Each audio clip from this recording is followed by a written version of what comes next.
하나님 감사합니다. 오늘 이 가정에서 우리가 순회 수요 예배로 함께 말씀을 나누고 마음을 쏟고 찬양을 하고 기도할 수 있도록 인도하여 주심을 참으로 감사드립니다.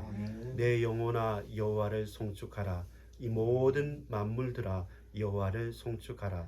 세상이 하나님 외 다른 것을 사모하고 소망하고 바라고 찬양할 때 우리는 오로지 여호와 하나님 그 한 분만을 만족하고 감사하면서 찬양할 수 있는 개인과 가정과 우리 동역자들 이 지역이 되어질 수 있도록 이 가정의 그 자녀들을 통해서 온 산업의 현장을 통해서 모든 만남을 통해서 주님 은혜를 베풀어 주옵소서. 우리 함께 모여서 마음을 합하여 동역하는 우리 모든 권속들에게도 그 가정에게도 그 현장에도 역사해 주옵소서. 예수 그리스도 이름으로 간절히 기도합니다. 아멘.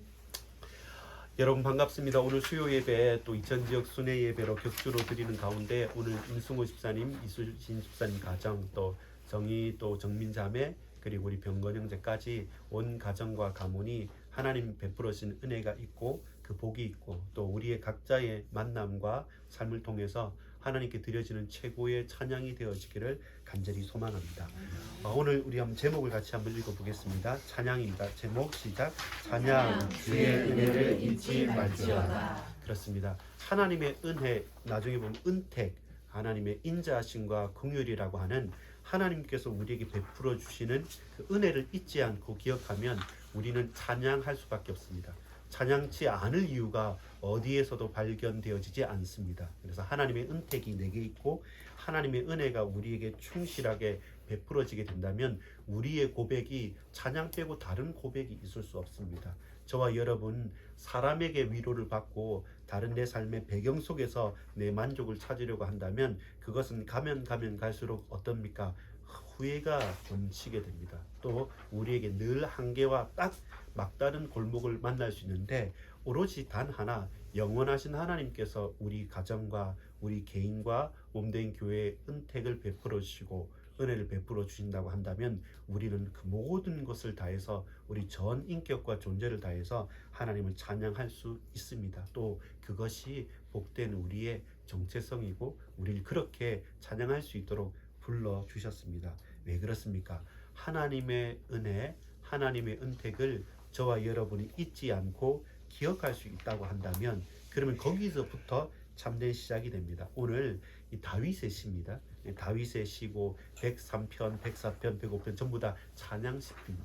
이 찬양하는 다윗의 시 가운데서 시인인 다윗이 고백을 하고 또 이 시인인 다윗은 목동이기도 하고 또 왕이기도 하고 또 도망자였기도 하고 또 하나님께서 그에게 사랑을 베풀어 주신 수많은 인생의 험로를 지나온 찬양자요 증인입니다. 이 사람의 찬양과 이 사람의 고백이 뭐냐면 하나님을 내가 신뢰한다. 또 하나님께 나는 감사한다. 하나님을 신뢰하고 감사할 수밖에 없는 내 인생에 분명한 이유를 가지고 있었기 때문에 다윗은 언제나 어디서나 찬양할 수 있었습니다. 그게 분명했던 겁니다.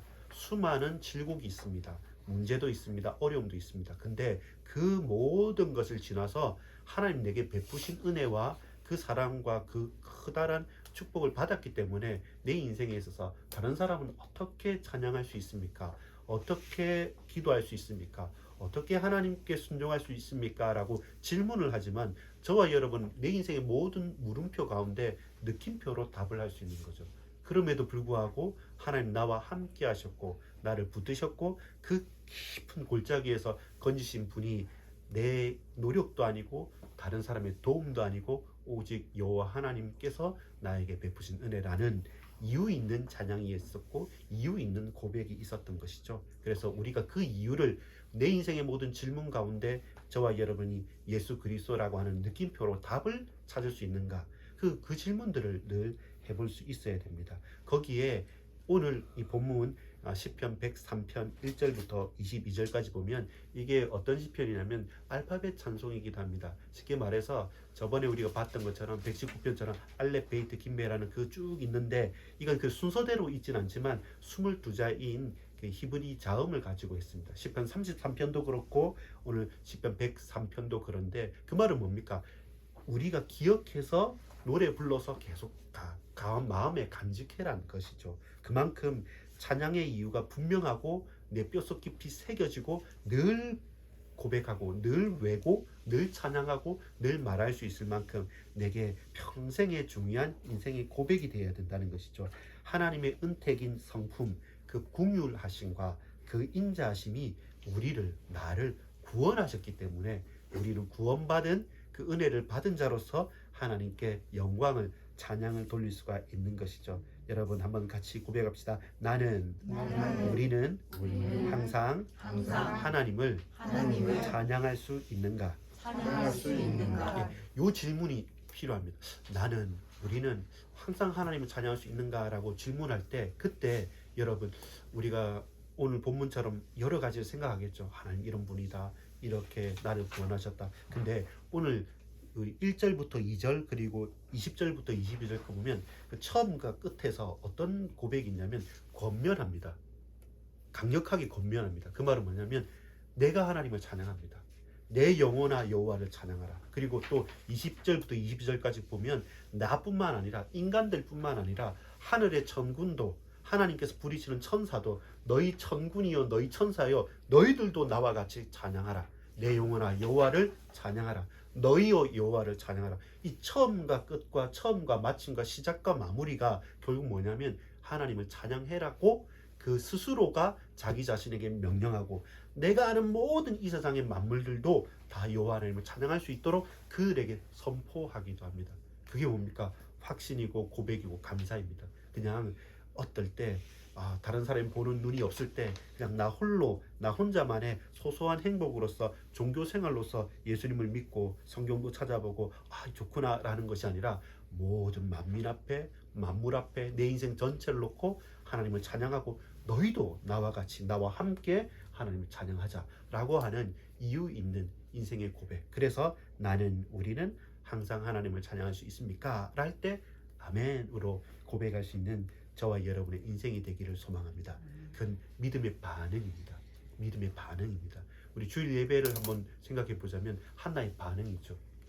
그 사람은 다른 사람은 이해하지 못합니다. 엘리 제사장은 눈이 멀었고 비대해졌고 영적인 감각이 무뎌졌는데 근데 원통함을 가졌지만 하나님 그에게 주시는 언약이 있었기 때문에 온 마음을 다해서 나의 영혼을 놓고 내 인생을 놓고 하나님께 간구했던 그 반응한 한나는 그 엘리 제사장은 비록 연약하고 비록 무지하고 비록 타락했지만 그러나 하나님께 그 믿음의 반응을 했던 한나에게는 말할 수 없는 두고두고 오고 가는 시대의 언약으로 그에게 약속을 하셨던 것처럼 하나님 오늘 우리에게 주시는 다른 사람이나 나 스스로 볼 때 찬양할 수 없고 원망해야 될 것 같고 또 낙심하고 또 자빠져서 그냥 버려둬야 될 것 같은 그 순간순간마다도 우리는 하나님을 찬양할 수 있습니까? 라는 질문에 아멘이라고 내 영혼아 여호와를 찬양하라.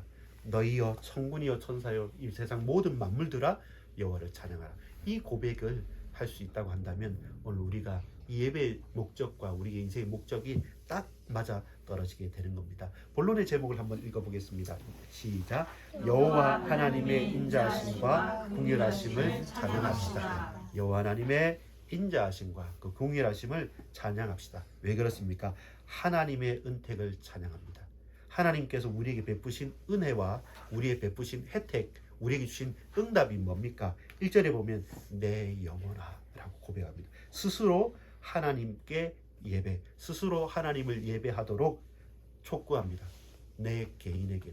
그러니까 사실 스스로 고백하고 선포하고 찬양하고 증거하는 것이 엄청 중요합니다. 왜냐면 우리가 일반적인 사람들이 힘들 때 힘들다는 것 고백하고 그 뒤에 1초 후에 내 체질과 내 표정과 내 자세하고 힘든데 뭐 괜찮아 넘어갈 수 있어 난 할 수 있어 라고 하는 부분 보면 불신자와 신자를 막론하고 고백한 것이 나에게나 들리는 사람에게 보여지고 느껴지고 고백되어지는 것은 놀라운 겁니다. 그래서 우리는 마음은 그래도 괜찮아 라고 말하면서 막 자세를 흐트러뜨리고 정신 차려야지 또 이제 난 괜찮아, 나는 정신 깨어 있어 이렇게 하면서 조는 표정으로 엎드려 있으면서 다 하겠다.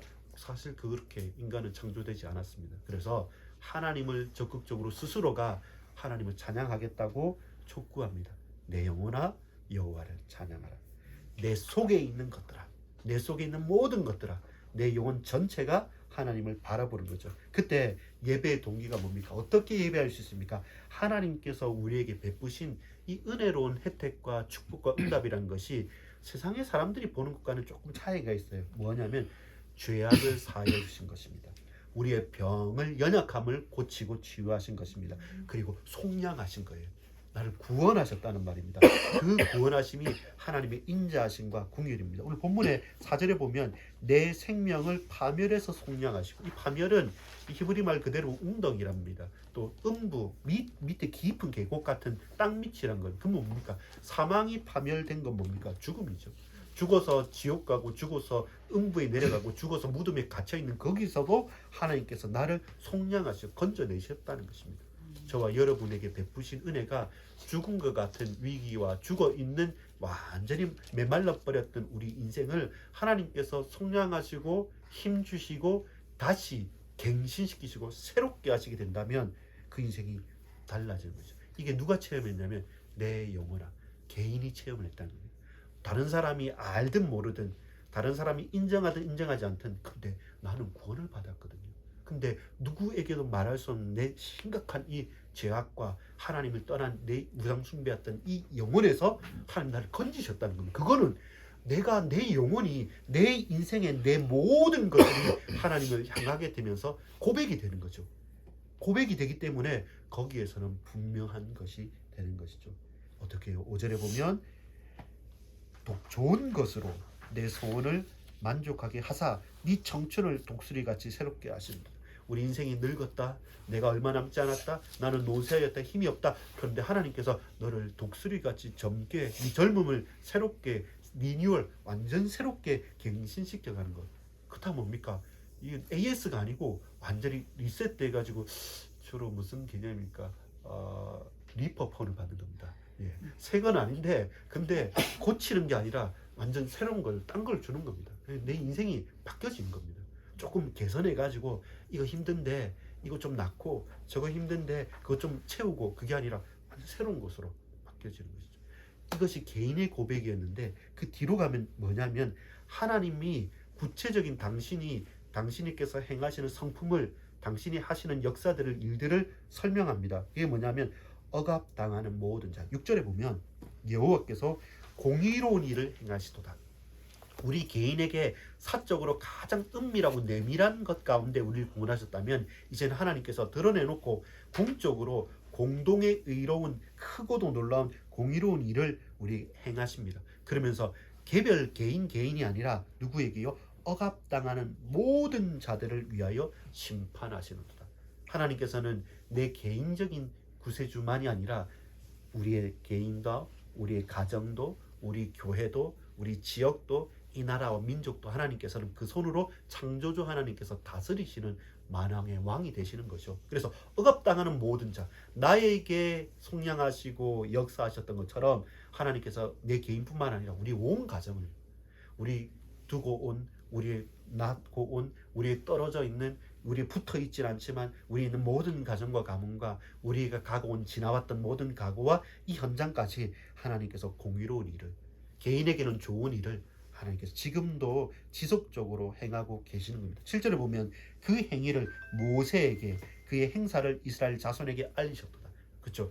종되었던 그곳에서 모세라는 개인을 탁 택하셔서 그를 통해서 온 노예로 죽어있던 그들을 건지셨던 것처럼, 하나님께서 저와 여러분 개인을 통해서 나와 관계된 모든 현장에 공의로운 일을 알리시는 증인으로 쓰시겠다는 겁니다. 그때 어떻게 쓰십니까? 8절 중요한데요. 8절 한번 읽어볼까요? 시작. 여호와는 긍휼이 많으시고 은혜로우시며 노하기를 더디하시고 인자하심이 풍부하시도다. 그렇죠? 그게 하나님의 성품입니다. 하나님 어떤 분이시냐라고 할 때 하나님은 긍휼이 많으신 분입니다. 하나님은 은혜로우신 분입니다. 하나님은 노하기를 더디하십니다. 하나님께서 진노하신다면 나만 날 육체가 없는데, 근데 그 죄악 가운데, 죄 가운데도 나중에 보겠지만 동에서 서로 다 멀리하는 것처럼 하나님께서는 노하기를 더디하시고 또 인자하심이 풍부하신 거죠. 그게 하나님의 성품입니다. 그런 하나님이기 때문에 나를 붙드시듯이 이스라엘 나라를 붙드셨고 우리 교회를 붙드시고 우리의 후손들과 우리 온 가정과 가문들을 지금도 강한 손으로 붙드시고 역사하시는 것이죠. 어떻습니까? 최종적으로 온전하고도 완전한 하나님의 용서가 9절에 나옵니다. 여러분, 자주 경책하지 아니하시며 노를 영원히 품지 아니하시더로다. 10절에 보면 우리의 죄를 따라 우리를 처벌하시지는 아니하시며 우리의 죄악을 떠나 우리에게 그대로 갚지도 아니하십니다. 이 공의 하나님께서 다 갚으실 거라고 하는데, 근데 당신의 택하신 백성들과 그 개인들에게 내가 노하지 않겠다, 내가 너의 죄를 찾지 않겠다. 왜 그렇습니까? 당신께서 그걸 감당하시고 끝장내셨다는 겁니다. 자, 11절 12절 같이 읽어보겠습니다. 이는 하늘이 땅에서 높음같이 그를 경외하는 자에게 그의 인자하심이 크심이로다. 동이 서에서 먼 것 같이 우리의 죄가를 우리에게서 멀리 옮기셨습니다. 여러분 보세요.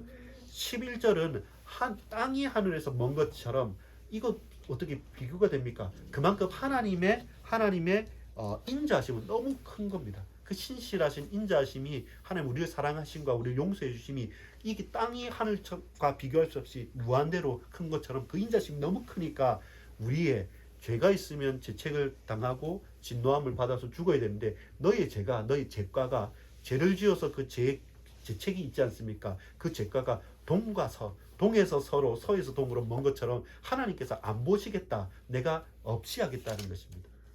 흰 눈보다 더 희게 하겠다고 한 것처럼, 뭐냐면 우리가 죄인이고 우리의 죄가가 있고 죄악이 있는데, 근데 나와 그 죄를 동서로 확 나눠놓고 그토록 옆으로는 확 나눠 버리고 죄는 없이 하시고 인자는 땅에서 하늘처럼 크시게 용서해 주시니까 그것은 완전하고도 최종적인 거죠.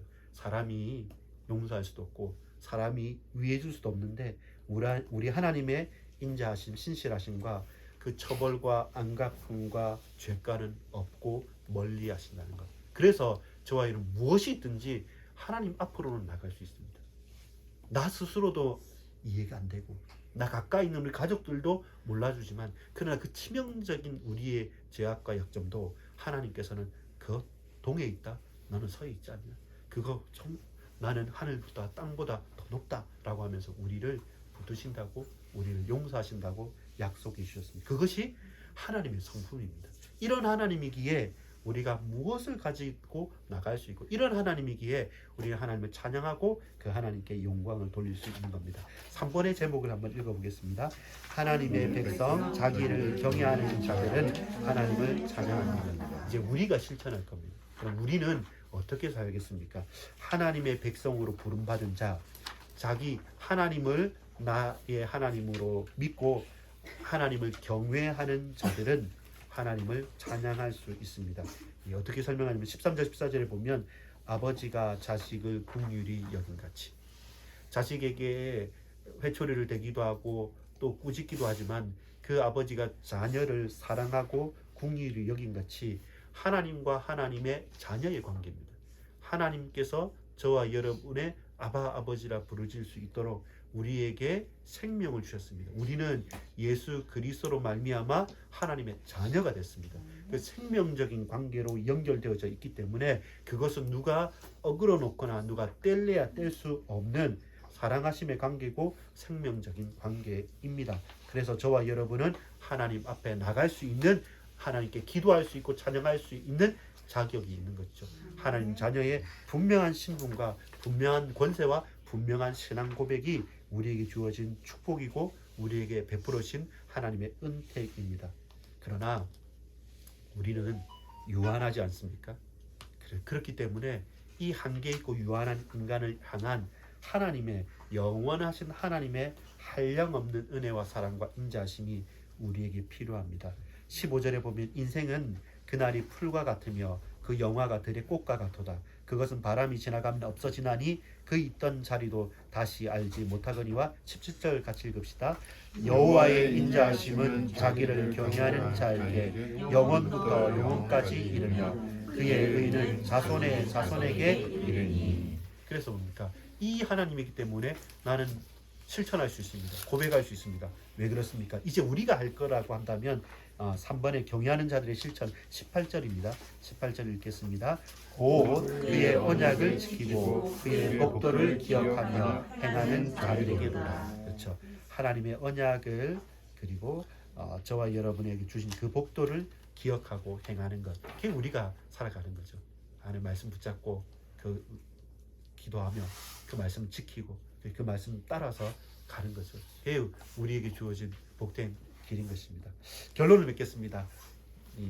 이 시편 기자 다윗이 처음의 시작을 어떻게 했습니까? 내 영혼아, 내 속에 있는 모든 것들아, 하나님을 송축하라, 하나님을 찬양하라 라고 말했지 않습니까? 결론을 뭐라고 맺냐면, 이렇게 하나님을 알고 이런 하나님이 내게 주신 은택을 알고 하나님의 성품을 딱 기억하다 보니까 나만 해서 될 찬양이 아닙니다. 우리 인생의 모든 육신을 가진 우리 인생들 뿐만 아니라 하늘 보좌 천군과 천사들, 너희 천사들까지도 여호와 하나님을 송축하라는 겁니다. 그래서 결론은 너희여 여호와를 송축하라. 내 영혼아 여호와를 송축하라. 이것이 시작이요 결론이고 우리 인생의 마침인 것입니다. 하나님의 절대 주권 왕권을 고백합니다. 만왕의 왕이신 여호와 하나님께서 지금 만유를 다스리고 계시지 않습니까? 그렇기 때문에 찬양이 당연한 거죠. 이 모든 것을 다스리는 하나님께 우리는 찬양할 수 있는 것입니다. 20절에 보면 능력이 있어 여호와의 말씀을 행하며 그의 말씀의 소리를 듣는 여호와의 천사들이여 여호와를 송축하라. 그리고 21절에 그의 수종을 들며 그의 뜻을 행하는 모든 천군이여 여호와를 송축하라는 겁니다. 그렇구나. 이 찬양은 나로 그치는 것이 아니라 우리 가족과 우리 교회로 그치는 것이 아니라 모든 인류로 그치는 것뿐만이 아니라 영적인 모든 존재와 가고오는 모든 세월 또한 하나님을 찬양해야 될 거라고 고백합니다. 여러분, 오늘 우리 이 지역에서의 고백, 우리 인생의 고백이 이와 같기를 소망합니다. 22절을 마지막으로 함께 읽고 마치도록 하겠습니다. 22절입니다. 여호와의 지으심을 받고 그가 다스리시는 모든 곳에 있는 너희여 여호와를 송축하라. 내 영혼아 여호와를 송축하라. 아멘. 기도하겠습니다. 아버지 하나님, 이 가정에 복을 주시옵소서. 아버지 하나님, 후대들에게 은혜를 베풀어 주옵소서. 하나님의 긍휼과 인자하심과 그 은택이 이 지역에 있는 모든 성도님들과 우리 만석교회 모든 권속들에게 임하게 하여 주옵소서. 우리가 시작을, 우리가 진행을, 우리가 마무리를 내 영혼아 여호와를 찬양하라, 내 영혼아 여호와를 송축하라는 우리 인생의 고백이 매분 매초마다 하나님을 찬양하는 고백이 되어줄 수 있도록 우리 모든 가고오는 걸음걸음과 그 현장에 주님 찬양을 받으시고 주님 영광을 받으시고 찬양하는 경외하는 이 백성들에게 주께서 하늘의 은택을 하나님의 긍휼과 인자하심으로 허락해 주옵소서. 이제는 우리 구주 예수 그리스도의 은혜와 하나님 아버지의 놀라우신 사랑과 성령님의 감화감동 교통 역사하심이 내 영혼아 여호와를 찬양하라고 매분 매초 매순간마다 모든 만남과 현장마다 고백하는 우리 모든 반석교회 권속들 머리 위에, 이 가정 위에, 이 지역 위에 지금부터 영원토록 항상 함께 있을지어다. 아멘.